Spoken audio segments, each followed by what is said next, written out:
அனைத்திந்திய அண்ணா திராவிட முன்னேற்றக் கழகம் எனும் மாபெரும் மக்கள் இயக்கத்தை காப்பாற்றவும் வழிநடத்தவும் அஇஅதிமுகவின் பொதுச் செயலாளராக சின்னம்மா ஒருமனதாக தேர்வு செய்யப்பட்டுள்ளார். சென்னையில் நடைபெற்ற கழக பொதுக்குழு கூட்டத்தில் அனைத்து உறுப்பினர்களின் ஏகோபித்த ஆதரவுடன் சின்னம்மா பொதுச் செயலாளராக பொறுப்பேற்க ஒருமனதாக அங்கீகாரம் வழங்கி தீர்மானம் நிறைவேற்றப்பட்டுள்ளது. அஇஅதிமுகவின் பொதுக்குழு கூட்டம் சென்னையை அடுத்த வானகரத்தில் உள்ள ஸ்ரீவாரு வெங்கடாஜலபதி திருமண மண்டபத்தில் இன்று நடைபெற்றது.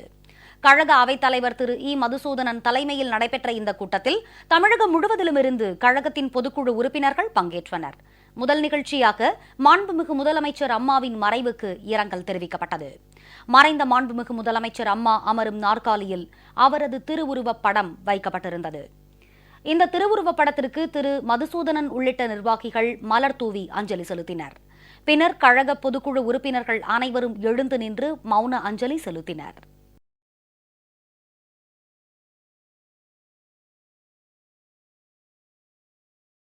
இதைத் தொடர்ந்து அவைத்தலைவர் இந்த கூட்டத்தை தலைமையேற்று நடத்த வேண்டும் என கழக பொருளாளரும் முதலமைச்சருமான திரு ஓ. பன்னீர்செல்வம் முன்மொழிந்தார். இதனை திரு கே. ஏ. செங்கோட்டையன் வழிமொழிந்தார்.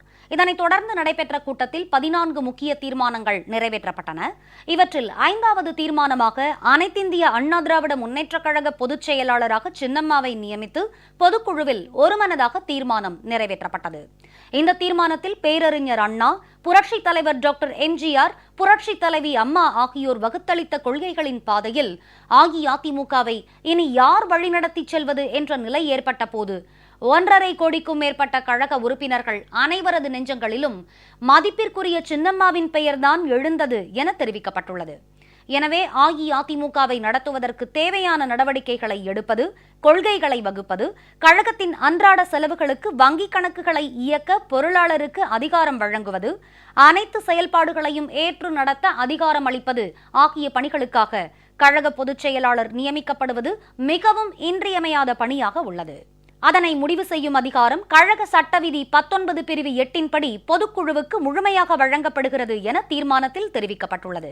இதனைத் தொடர்ந்து பொதுக்குழுவில் ஒருமனதாக நிறைவேற்றப்பட்ட தீர்மானத்தை ஏற்று சின்னம்மா கழக பொதுச் செயலாளராக பொறுப்பேற்க சம்மதம் தெரிவித்துள்ளதாக அமைச்சர் திரு திண்டுக்கல் ஸ்ரீனிவாசன் பொதுக்குழுவில் தெரிவித்தார். பொதுக்குழு உறுப்பினர்கள் மகிழ்ச்சி ஆரவாரத்துடன் கரவொலி எழுப்பி இதனை வரவேற்றனர்.